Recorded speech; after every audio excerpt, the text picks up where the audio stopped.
नमस्ते बच्चों, मेरा नाम अनघा टीचर है। आज मैं आपको कक्षा 9वीं और 10वीं विषय हिंदी पाठ काकी भाग 3 में प्रश्नों के उत्तर पढ़ाने वाली हूँ। तो पढ़ते हैं काकी। अब तक पढ़ी हुई कहानी को हम संक्षिप्त रूप में याद करते हैं। शामू सुबह उठता है तो देखता है कि काकी भूमि पर लेटी है। काकी यानी उसकी माँ और सब उसके चारों तरफ बैठकर विलाप कर रहे हैं। जब लोग काकी को शमशान ले जाने लगे तो शामू ने बहुत शोर मचाया। वह बोला कि काकी सो रही है, उसे कहाँ ले जा रहे हो? गुरुजनों ने उसे विश्वास दिलाया कि उसकी काकी मामा के घर गई है। परंतु धीरे धीरे उसे सच्चाई पता चल गई कि काकी ऊपर राम के पास गई है, मतलब काकी का मृत्यु हो गया है। शामू माँ की याद में उदास रहता है। वह अक्सर अकेला बैठकर आसमान की तरफ देखता रहता है। एक दिन उसने आकाश में एक पतंग को उड़ते देखा। उसके मन में विचार आया कि काकी भी आकाश में गई है तो उसे पतंग द्वारा नीचे बुलाया जा सकता है। विश्वेश्वर अपनी पत्नी की मृत्यु के कारण उदास रहता है। शामू जब उससे पतंग मंगाने की बात करता है तब वो टाल देता है। शामू अधीरता के कारण पिता के कोट की जेब से चवन्नी निकालता है तथा भोला को देता है पतंग मंगाने के लिए। इस योजना का कार्य सबसे छिपकर किया जाता है। शामू भोला को अपनी योजना बताता है जब दोनों एक कमरे में बैठकर पतंग में डोर बांध रहे थे। भोलू ने सुझाव दिया कि डोर बहुत पतली है, उससे काकी नीचे नहीं आ सकती। मोटी रस्सी हो तो अच्छा रहेगा। इस बार शामू ने 1 रुपया चुराया और भोला मोटी रस्सी लाया। शामू ने जवाहर भैया से कागज पर काकी भी लिखवा लिया और पतंग पर चिपका दिया। दोनों जब पतंग में रस्सी बांध रहे थे तभी क्रोध में भरे हुए विश्वेश्वर ने शामू को थप्पड़ लगा दिए और पतंग फाड़ दी। जब उन्होंने पतंग पर काकी लिखा देखा तथा भोला से सारी बात सुनी तो वे हतप्रभ रह गए।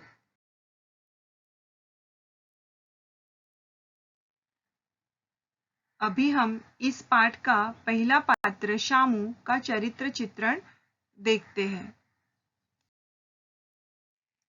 शामू 4-5 साल का छोटा बालक है, नादान है, मासूम है, मृत्यु का अर्थ नहीं समझता। जो उसे जैसा बता देता है उस पर विश्वास कर लेता है। के कारण बहुत उदास व दुखी रहता है। बाल सुलभ कल्पनाएं करता है। पतंग देखकर पतंग के द्वारा काकी को वापस बुलाने की कल्पना करता है। बाल सुलभ अधीरता भी है। विश्वेश्वर के द्वारा ध्यान न दिए जाने पर अपने को रोक नहीं पाता तथा चोरी करके रुपए निकालता है। अभी हम इस पाठ के दूसरे पात्र विश्वेश्वर का चरित्र चित्रण करते हैं, जो कि शामू के पिता है। शामू के पिता पत्नी की मृत्यु के बाद दुखी व अन्यमनस्क रहते हैं। अपने दुख को अधिक महत्व देते हैं व शामू की तरफ ध्यान नहीं देते। पिता के कर्तव्य का पालन अच्छी तरह नहीं करते। क्रोधी तथा उग्र स्वभाव है। शामू को थप्पड़ मारते हैं तथा पतंग फाड़ देते हैं। धैर्य की कमी है तथा आवेश की अधीरता है। बिना कारण जाने शामू पर हाथ उठाया। उन्हें पहले धैर्य से पूरी बात सुननी चाहिए थी। अभी हम इस पाठ का तीसरा पात्र भोला उसका चरित्र चित्रण करते हैं। भोला शामू का दोस्त तथा उसका हम उम्र है, सुखिया दासी का बेटा है। अपने आप को शामू से अधिक समझदार समझता है, पर उतना ही नादान है। काकी को बुलाने के लिए पतंग में मोटी रस्सी बंधवाता है। डरपोक है, विश्वेश्वर की एक डांट से सारी बात बता देता है। अभी हम इस पाठ की शीर्षक की सार्थकता देखते हैं।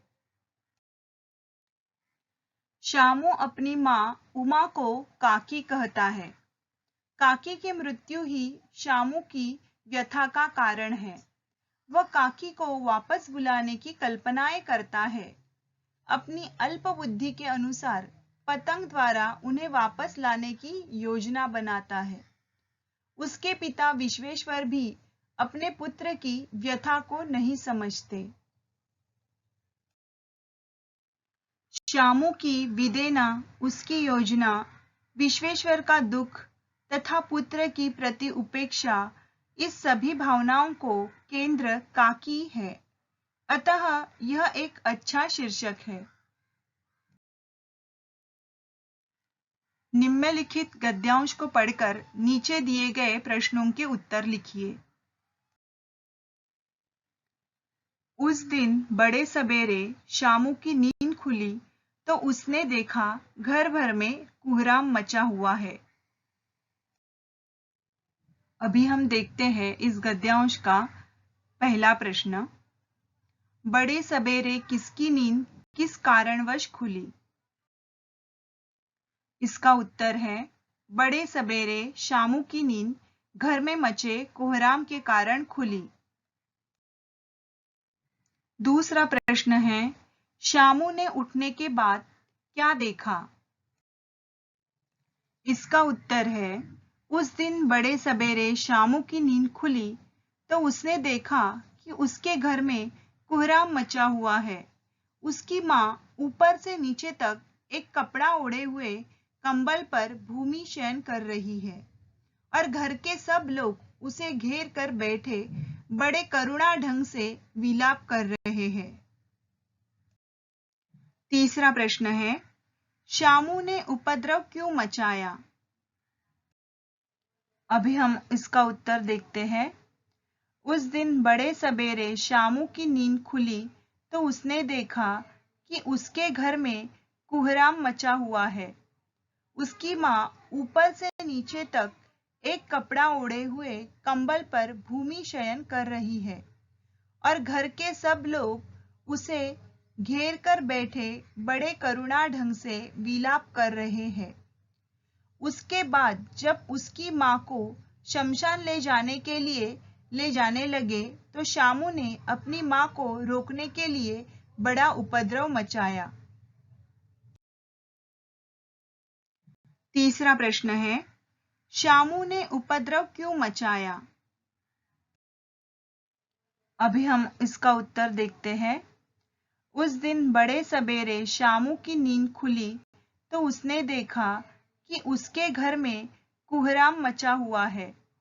उसकी माँ ऊपर से नीचे तक एक कपड़ा ओढ़े हुए कंबल पर भूमि शयन कर रही है और घर के सब लोग उसे घेर कर बैठे बड़े करुणा ढंग से विलाप कर रहे हैं। उसके बाद जब उसकी माँ को शमशान ले जाने लगे तो शामू ने अपनी माँ को रोकने के लिए बड़ा उपद्रव मचाया। इस गद्य का प्रश्न है, शामू को सत्य का पता किस प्रकार चला? अभी हम इस प्रश्न का उत्तर देखते हैं। शामू अबोध बालक होने के कारण बड़े बुद्धिमान गुरुजनों ने उससे उसकी माँ की मृत्यु की बात यह कहकर छिपाई कि उसकी माँ मामा के यहाँ गई है। परंतु जैसा कि कहा जाता है, असत्य के आवरण में सत्य बहुत समय तक छिपा नहीं रह सकता। ठीक उसी प्रकार शामू जब अपने हम उम्र दोस्त के साथ खेलने जाता तो उनके मुख से यह बात उजागर हो गई कि उसकी माँ राम के यहाँ गई है और इस तरह शामू को पता चल ही गया कि उसकी माँ की मृत्यु हो गई है। निम्नलिखित गद्यांश को पढ़कर नीचे दिए गए प्रश्नों के उत्तर लिखिए। वर्षा के अनंतर 1-2 दिन में ही पृथ्वी के ऊपर का पानी तो अगोचर हो जाता है, परंतु भीतर ही भीतर उसकी आर्द्रता जैसे बहुत दिन तक बनी रहती है, वैसे ही उसके अंतःस्थल में वह शोक जाकर बस गया था। उपर्युक्त कथन किससे संबंधित है, उसका परिचय दे। इसका उत्तर देखते हैं। उपर्युक्त कथन इस कहानी के मुख्य पात्र शामू से संबंधित है। वह अपनी माँ से बहुत प्यार करता है। वह इतना अबोध बालक है कि सत्य और असत्य के ज्ञान से अपरिचित होने के कारण अपनी माँ की मृत्यु की बात भी नहीं समझ पाता। उसे लगता है उसकी माँ ईश्वर के पास गई है, जिसे वह पतंग की डोर के सहारे नीचे ला सकता है। इस गद्यांश का दूसरा प्रश्न है, उपर्युक्त पंक्तियों का संदर्भ स्पष्ट कीजिए।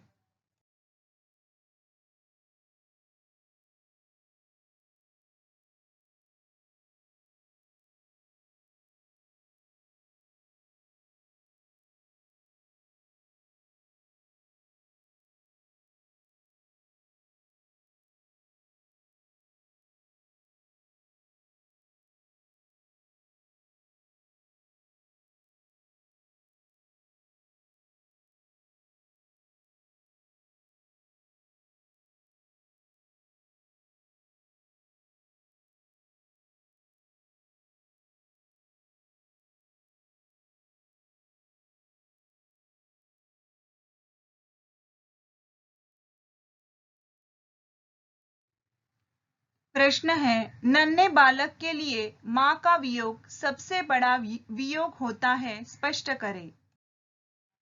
अबोध बालक का सारा संसार अपनी माँ के आसपास ही घूमता रहता है।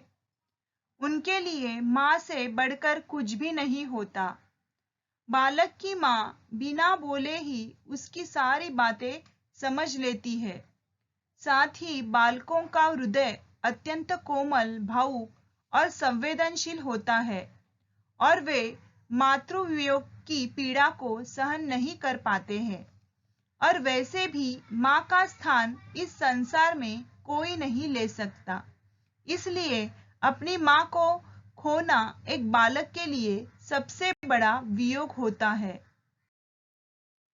प्रश्न है, शामू अक्सर शून्य में क्यों ताका करता था?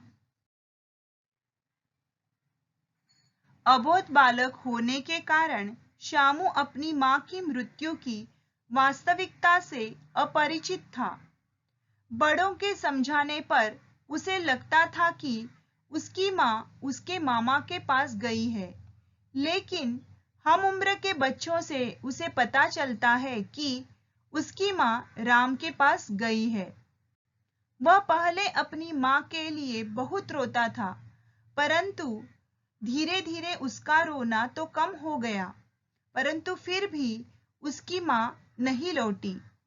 अतः शामू अक्सर अपनी माँ के वियोग दुख को सहन न कर पाने के कारण शून्य में ताका करता था। अभी दूसरे गद्यांश के प्रश्नों के उत्तर देखते हैं। एक दिन उसने ऊपर आसमान में पतंग उड़ती देखी। न जाने क्या सोचकर उसका हृदय एकदम खिल उठा। प्रश्न है, किसका हृदय क्यों खिल उठा? उत्तर है, शामू अपनी माँ के जाने के बाद हमेशा दुखी रहा करता था। उसके हम उम्र बच्चों के अनुसार उसकी माँ राम के पास गई है, इसलिए वह प्राय शून्य मन से आकाश की ओर ताका करता था। एक दिन उसने ऊपर आसमान में पतंग उड़ती देखी और शामू ने सोचा कि पतंग की डोर को ऊपर राम जी के घर भेजकर वह अपनी माँ को वापस बुला लेगा। और यह सोचकर उसका हृदय खिल उठा। दूसरा प्रश्न है, शामू ने कौन सी चीज किस उद्देश्य से मंगवाई थी? इसका उत्तर है, शामू ने एक दिन आसमान में एक पतंग उड़ती देखी तो उसके मन में यह विचार आया कि वह पतंग के सहारे अपनी माँ को राम जी के घर से वापस ले आएगा। इस तरह अपनी माँ को राम जी के घर से पुनः प्राप्त करने के उद्देश्य की पूर्ति के लिए उसने भोला से पतंग और रस्सी मंगवाई। अभी उसी परिच्छेद का प्रश्न है, इस कार्य में उसकी मदद किसने की, उसका परिचय दे। शामू की माँ को राम जी के घर से लाने में शामू की मदद भोला ने की। भोला उसका समवयस्क साथी था। वह सुखिया दासी का पुत्र था। भोला चतुर समझदार था, परंतु छोटा होने के कारण डरपोक भी था। इसलिए विश्वेश्वर के डांटने पर उसने चोरी संबंधित सारी बात उगल दी। वह भी शामू की तरह मासूम और भावुक बालक है। प्रश्न है, अपने उद्देश्य की पूर्ति के लिए शामू ने पैसों की व्यवस्था किस प्रकार की? इसका उत्तर है, शामू अपनी माँ को राम जी के घर से लाने के उद्देश्य की पूर्ति के लिए पहले अपने पिता से पतंग दिलवाने की प्रार्थना करता है, परंतु जब उसके पिता उसे पतंग नहीं दिलवाते हैं तो वह खूंटी पर रखे पिता के कोट से चवन्नी चुरा लेता है और भोला से कहकर पतंग और डोर की व्यवस्था करता है। इस प्रकार अपनी माँ को वापस लाने के लिए वह चोरी करने से भी नहीं हिचकिचाता।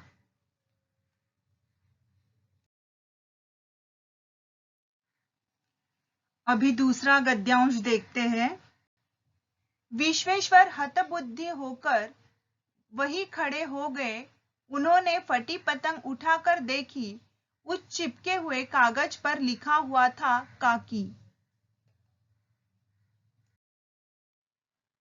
प्रश्न है, भोला ने शामू की योजना में क्या कमी बताई? भोला शामू से अधिक समझदार था। उसे शामू का उसकी माँ को लाने का सुझाव पसंद तो आया, परंतु भोला ने शामू को बताया कि पतंग की डोर पतली होने के कारण टूट सकती है। इस कार्य के लिए उन्हें मोटी रस्सी की आवश्यकता होगी। इस प्रकार भोला ने शामू की योजना में डोर के पतले होने की कमी बताई। आगे का प्रश्न है, शामू को रात भर नींद क्यों नहीं आई? इसका उत्तर देखते हैं। भोला द्वारा जब उसकी माँ को लाने की योजना में मोटी रस्सी की कमी बताई गई तो उसके सामने अब मोटी रस्सी लाने की कठिनता आ गई, क्योंकि रस्सी खरीदने के लिए उसके पास पैसे नहीं थे और घर में भी ऐसा कोई नहीं था जो इस कार्य में उसकी मदद करता। और यही सब सोचकर शामू को चिंता के मारे रात भर नींद नहीं आई। अभी प्रश्न है, शामू पतंग पर किससे क्या लिखवाता है और क्यों? इसका उत्तर है, शामू लिखना नहीं जानता था, इसलिए उसने जवाहर भैया से काकी लिखवाने में मदद मांगी। काकी लिखवाने का शामू का यह उद्देश्य था कि यदि चिट पर काकी लिखा होगा तो पतंग सीधे उसकी काकी के पास ही पहुंच जाएगी। आगे का प्रश्न है, विश्वेश्वर हतबुद्धि होकर क्यों खड़े रह गए? इसका उत्तर है, विश्वेश्वर अपनी कोट की जेब से 1 रुपए की चोरी का पता लगाने जब भोला और शामू के पास पहुंचते हैं तो उन्हें भोला से सच्चाई का पता चलता है कि शामू ने ही 1 रुपए की चोरी की है। इस पर वे बहुत अधिक क्रोधित हो उठते हैं और क्रोधवश शामू को धमकाने और मारने के बाद पतंग फाड़ देते हैं। लेकिन जब उन्हें भोला द्वारा यह पता चलता है कि शामू इस पतंग के द्वारा काकी को राम के यहाँ से नीचे लाना चाहता है, सुनकर विश्वेश्वर हतबुद्धि होकर वहीं खड़े रह जाते हैं। काकी कहानी में बच्चा क्या नहीं समझता है? इसका उत्तर है बच्चा मृत्यु को समझ नहीं पाता है। बच्चे को लगता है कि उसकी काकी सोई हुई है, मगर वास्तव में उसकी काकी की मृत्यु हो गई है।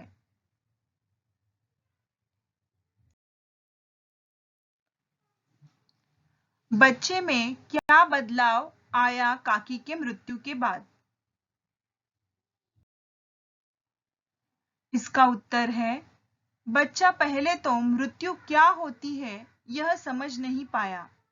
फिर लोगों के यह बताने पर कि उसकी काकी आसमान में है, तो वह पतंग के माध्यम से भगवान को संदेश भेजता है कि उसकी काकी को भेज दिया जाए।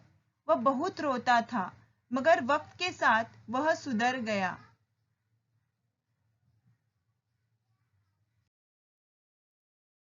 प्रश्न है, बालक का हृदय अत्यंत कोमल, भावुक और संवेदनशील होता है और वे मातृवियोग की पीड़ा को सहन नहीं कर पाते। प्रस्तुत कहानी काकी के माध्यम से स्पष्ट कीजिए। प्रस्तुत कहानी काकी एक बालक मनोवैज्ञानिक कहानी है, जिसमें एक बालक के मातृवियोग की पीड़ा को दर्शाया गया है। कहानी में शामू माँ की मृत्यु के बाद उस पीड़ा को सहन नहीं कर पाता है और उसका मन कहीं नहीं लगता है। जीवन चक्र से अनभिज्ञ वह अपनी माँ को ईश्वर के यहाँ से लाने के लिए पैसों की चोरी करता है और डोरी मंगवाता है, जिसकी सहायता से वह अपनी मरी माँ को आकाश से नीचे धरती पर ला सके। इस प्रकार यह साबित होता है कि बालकों का हृदय अत्यंत कोमल, भावुक और संवेदनशील होता है और वे मातृवियोग की पीड़ा को सहन नहीं कर पाते हैं।